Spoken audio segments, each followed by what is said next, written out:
Dear student, electron विवर्तन पर deviation और जर्मन का प्रयोग। डेविसन और जर्मन नामक वैज्ञानिक ने इलेक्ट्रॉन का विवर्तन होता है, इसके लिए एक प्रयोग बताए। जो डी ब्रोगली की जो तरंगदैर्घ्य है, जो मान हम उस फार्मूले से ज्ञात करते हैं, वही मान जो है इस डेविसन जर्मन के प्रयोग से भी ज्ञात करते हैं। तो डी ब्रोगली का जो वेवलेंथ का जो समीकरण था, उसका कोई प्रायोगिक विधि नहीं था।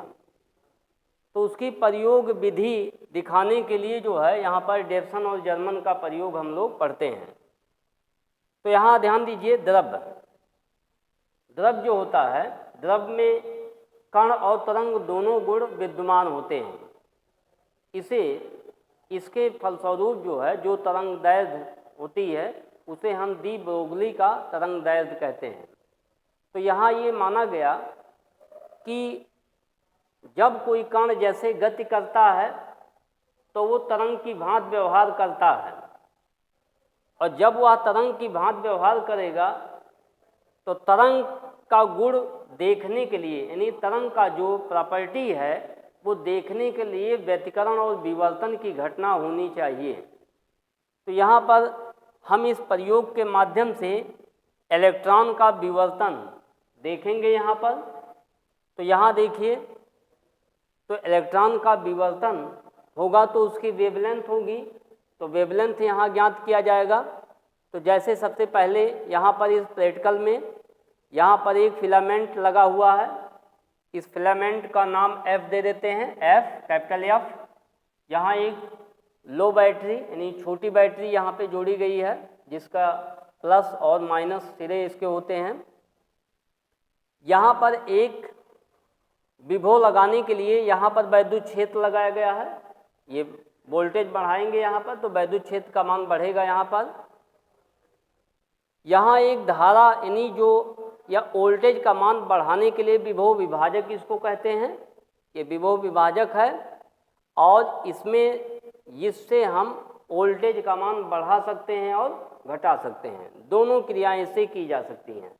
ये जो तार है इसको आगे पीछे ऐसे इस पे हम चलाएंगे और इससे वोल्टेज का मान बढ़ेगा और घटेगा। दोनों कंडीशन है, जब बढ़ाना चाहें तो बढ़ा भी सकते हैं, घटाना भी चाहें तो घटा भी सकते हैं।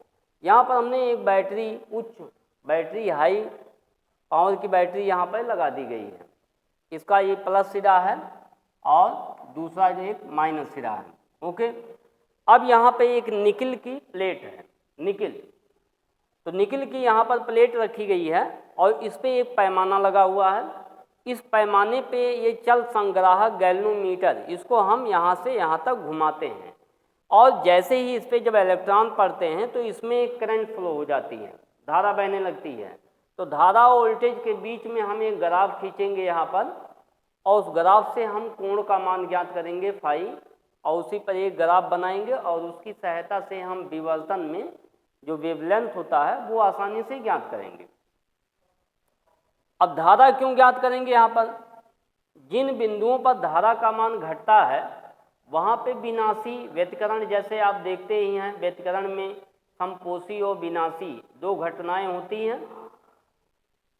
जिन बिंदुओं पर तीव्रता अधिकतम होती है वहाँ पे समपोषी व्यतिकरण होता है, और जिन बिंदुओं पर तीव्रता न्यूनतम होती है वहाँ पे विनाशी व्यतिकरण होता है।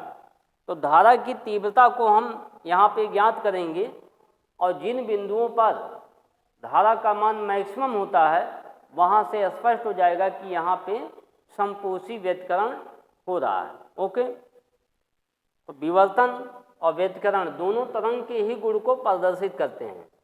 तो यहाँ पर जैसे एक स्लिट है, तो एक स्लिट के लिए यहाँ विवर्तन की घटना होगी और दो स्लिट के लिए व्यतिकरण की घटना होती है।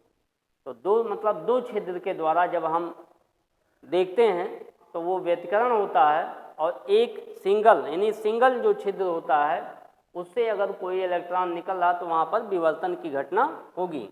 अब जैसे देखिए, जब इसको हम हीट करते हैं तो जब हीट करते हैं तो ये फिलामेंट गर्म होगा, और जब फिलामेंट गर्म होगा तो इससे तापायनिक उत्सर्जन यानी इलेक्ट्रॉन का उत्सर्जन होगा और वह इलेक्ट्रॉन इस निकिल की प्लेट पर टकराएगा। अब ध्यान दीजिए यहाँ पर, अब जैसे एक इलेक्ट्रॉन आया और इस निकिल की प्लेट पर टकराया और टकराने के बाद ये जो है इस गैल्वेनोमीटर में जाएगा। ओके, तो गैल्वेनोमीटर में जब जाएगा ये तो वहाँ पे क्या प्रवाहित हो जाएगी, करंट बहने लगेगी, एक धारा प्रवाहित हो जाती है। अब यहाँ पे वोल्टेज का मान धीरे धीरे बढ़ाते हैं और ये गैल्वेनोमीटर को हम यहाँ पैमाने पे खिसकाया जा सकता है इसको यहाँ से यहाँ तक। तो जैसे इसकी तीव्रता बढ़ेगी तो जैसे ज़्यादा संख्या में जब इलेक्ट्रॉन आएंगे इसकी यानी जब वोल्टेज लगाया गया है यहाँ पर वोल्टेज जब यहाँ पे मान बढ़ाएंगे तो इलेक्ट्रॉन का वेग बढ़ेगा यहाँ पर और उसके अकॉर्डिंग वोल्टेज और धारा के बीच में आपको ग्राफ खींचना है। ओके, तो आइए देखिए यहाँ पर इसका एक ग्राफ बनाया जाएगा इसमें।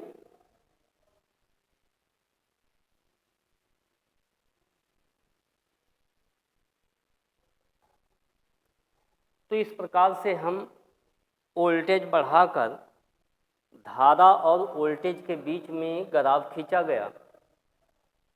जैसे यहाँ 44 वोल्ट पर ये ग्राफ आया, 48 वोल्ट पर ये ग्राफ मिला, 54 वोल्ट पर ये ग्राफ आया और 60 वोल्ट पर ये ग्राफ प्राप्त होता है। ओके, अब इनसे जो है ये डी ब्रोगली का जो वेवलेंथ का जो फार्मूला हम लोग ज्ञात किए थे वो वोल्टेज से, तो इलेक्ट्रॉन के लिए जो वोल्टेज का समीकरण है ये वोल्टेज का समीकरण ये है 12.27 अपॉन अंडर रूट वी एगस्ट्रॉन में होता है।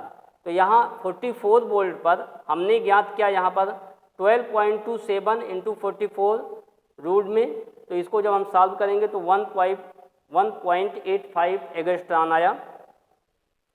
सेकंड पॉइंट बी की वैल्यू 48 वोल्ट, तो लैम्डा की वैल्यू यहाँ पर आया 1.77 एगस्ट्रॉन। आप देख रहे हैं वोल्टेज का मान जैसे ही बढ़ाया गया वेवलेंथ का मान यहाँ क्या हो रहा है, घट जा रहा है। यहाँ थर्ड केस में जब 54 वोल्ट पर 1.67 एगस्ट्रॉन होगा, इसको सॉल्व करने पर आएगा ये। और चौथा जो पॉइंट है यहाँ पर lambda equal to 12.27 upon under root 16, और यहाँ जब इसको हम सॉल्व करेंगे तो ये कितना मिलेगा हमको, यहाँ पर देखिए इसको हम सॉल्व करेंगे तो ये आ जाएगा 1.12.27 अपॉन 7.74। यहाँ इसको जब हम सॉल्व करेंगे तो ये आ जाएगा 1.58 एगस्ट्रॉन हो जाएगा। ओके, तो ये हो गया वेवलेंथ। तो ये जो है ज्ञात किया गया है। अब यहाँ से हम क्या ज्ञात कर लेते हैं, कोण। तो कोण देखिए यहाँ पर किसका मान, यहाँ ऐसे जो ड्रा है यानी जो ये स्लोप आ रहा है यानी झुकाव जो बन रहा है इसी पर मैक्सिमम कितना है एंगल, यहाँ से हम ज्ञात कर लेते हैं। यही फाई हमको ज्ञात करना है। तो यहाँ पे फाई का मान किस में अधिक है ये देखिए यहाँ पर, और फिर यहाँ पे अगर इस एंगल यानी जो ग्राफ से हम फाई की वैल्यू ज्ञात करेंगे, अब ये फाई की वैल्यू यहाँ मैक्सिमम है इस 44, यानी कि यहाँ पर आपको मिलेगा कंस्टेटिव यानी यहाँ पे संपोषी, यहाँ पे हम कहेंगे संपोषी। यहाँ देखिए यहाँ पर घट गया, फिर यहाँ से फिर एंगल घट रहा, तो सबसे ज़्यादा यहाँ पे जो कोण होगा वो 50 अंश होगा। यहाँ पर इसकी वैल्यू आएगी 50 अंश, से ग्राफ खींचा गया है तो 50 अंश आएगा यहाँ पर फाई की वैल्यू जो हमको मिलेगी यहाँ पर। तो यहाँ कोण का मान जो है पहले इस ग्राफ से अगर ज्ञात किया गया तो यहाँ पर फिर यहाँ सबसे मैक्सिमम जो एंगल हमको मिला यहाँ पर वो 50 अंश हुआ। ठीक है, यहाँ पर यहाँ से तो इसको यहाँ पर ये फाई की वैल्यू यहाँ मैक्सिमम आया 50 अंश। और इस पर जो वेवलेंथ हमको मिल रही है ध्यान दीजिए यहाँ 54 वोल्ट पर जो है इसकी वेवलेंथ 1.67 है, 1.67 आया हुआ है। अब देखते हैं इसमें विवर्तन के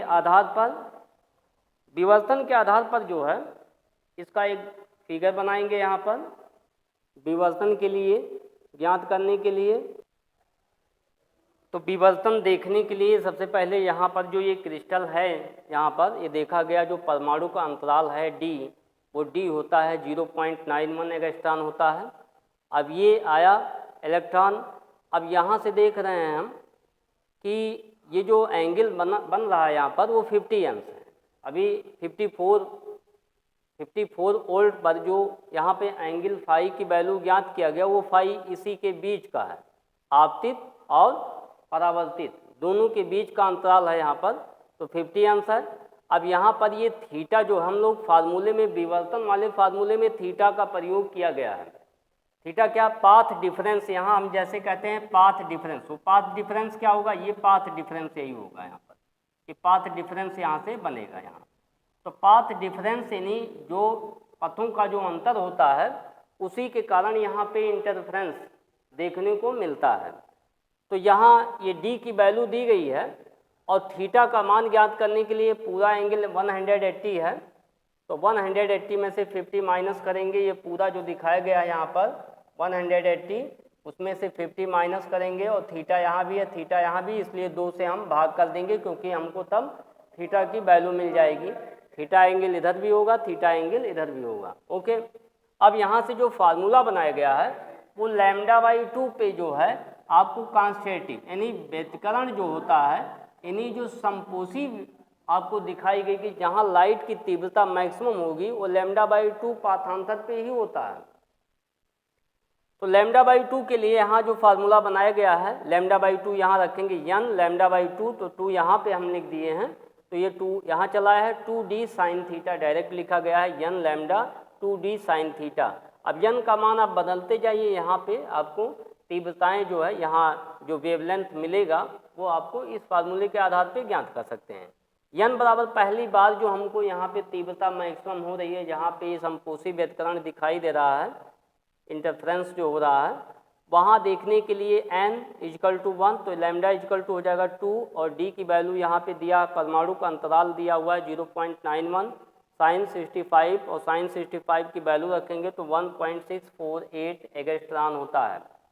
तो वहाँ पे जैसे धारा और उसमें जो ग्राफ खींचा गया था तो वहाँ पे आया था लैम्डा यानी 54, V = 54 वोल्ट पर जो हमको वेवलेंथ मिला था वो 1.65 मिला था, तो नियर अबाउट इसके बराबर है। तो इससे स्पष्ट हो जाता है कि जो प्रयोग के द्वारा भी हम जो फार्मूला यहाँ ज्ञात करते हैं तो तरंग की भांति व्यवहार करता है इलेक्ट्रॉन, इसका जो है विवर्तन से भी हम ऐसे ज्ञात कर सकते हैं वेवलेंथ इसकी, जहाँ पे तीव्रता मैक्सिमम है, और यहाँ पे भी हम ज्ञात कर लेते हैं इसके कुछ नियर अबाउट है। तो इससे स्पष्ट हो जाता है डेप्सन और जर्मन का जो एक्सपेरिमेंट है ये इलेक्ट्रॉन का विवर्तन होता है। ओके, तो नेक्स्ट अगले वीडियो में फिर बताएंगे।